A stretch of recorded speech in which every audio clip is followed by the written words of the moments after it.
cobertura do último dia da 10ª edição da FENALO. Estamos aqui agora com o Dr. Mário Ezequiel, do escritório Matos Filho Advogados, e que palestrou sobre a estruturação empresarial no escritório. Conquiste uma equipe de gestão qualificada, estabelecendo uma visão de escritório-empresa. Tudo bem, doutor? Tudo ótimo. Você poderia compartilhar conosco um pouco sobre o tema da sua palestra? Sim. Na verdade, a ideia de falar sobre esse tema é muito mais trazer a preocupação para os sócios, para os gestores do escritório de advocacia, a importância de uma boa gestão. Porque o escritório de advocacia, como estrutura organizacional, demanda uma organização empresarial, uma organização estrutural, como qualquer outro negócio. E muitas vezes isso passava desapercebido por esse ramo de prestação de serviço. Hoje, cada vez menos, os escritórios têm uma preocupação e têm uma estrutura de gestão organizada para que possam utilizar ferramentas de gestão que o mercado já está acostumado a utilizar nesse segmento. Obviamente que adaptando ao segmento de prestação de serviço jurídico, existem algumas particularidades como todo segmento, aqui não é diferente, mas também a possibilidade, a necessidade de que se eu utilizar essas ferramentas adequadamente, eu poderei ter um sucesso empresarial, um sucesso do negócio muito maior do que aqueles que não fazem uso dessas ferramentas. Historicamente, nós sabemos que a formação jurídica ela não contempla muito essa questão da gestão. É possível que o próprio advogado assuma essa gestão ou seria necessário trazer profissionais de outras áreas multidisciplinares para fazer esse complemento? É verdade, eu acho que isso é uma deficiência na formação. Acho que outras profissões, outros segmentos acabam tendo até no currículo escolar universitário, pelo menos num semestre, alguma orientação para administração, para gestão.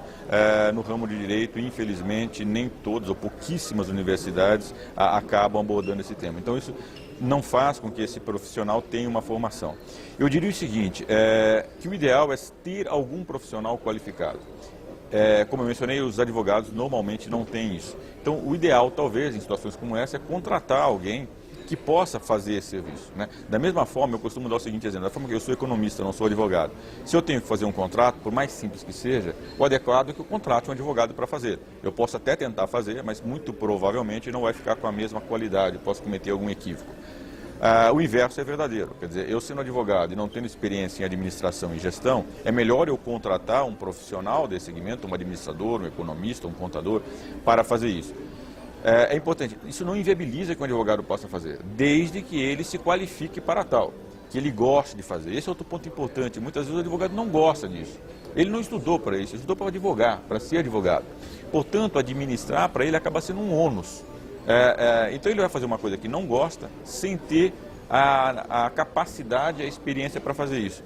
Eu costumo dizer, é muito mais barato, inclusive, ele contratar um profissional especialista em gestão, e aí ele pode escolher para o tamanho que ele quiser, né? Muitas vezes algumas sócios falam, não, mas só funciona para grande escritório.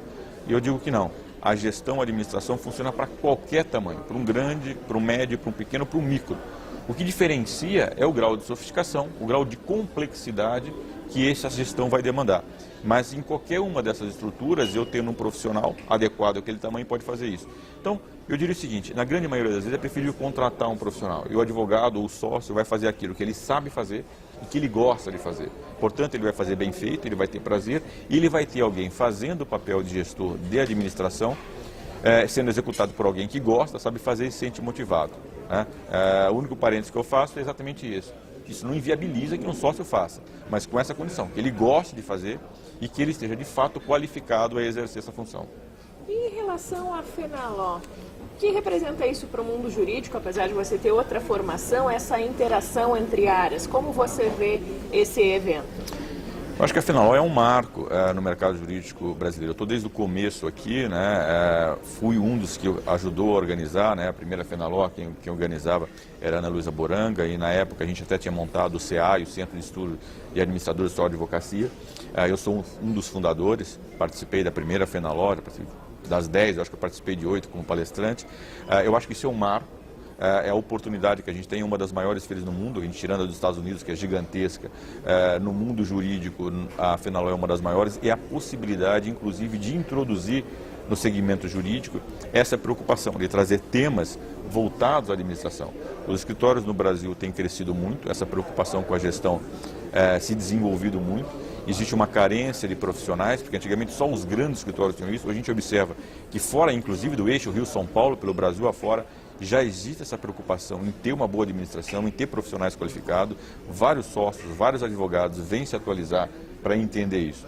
Então, eu acho fundamental a presença desse espaço para discussão, esse espaço acadêmico para discussão e, obviamente, o espaço da feira em si para introduzir e abrir para alguns fornecedores apresentar seus produtos, ou seja, essa interação é muito boa, muito frutífera e tenho muita certeza que esse segmento é um segmento ainda que tem muito a se desenvolver quando a gente olha para mercados mais desenvolvidos, como o americano, como o britânico, a gente ainda tem muito a desenvolver. Portanto, tem um espaço muito grande para fazer e essa contribuição eu acho essencial para que esse desenvolvimento seja acelerado. Mário Ezequiel, muito obrigada então pela sua entrevista. Eu que agradeço a oportunidade, parabéns e sucesso para vocês. Obrigada.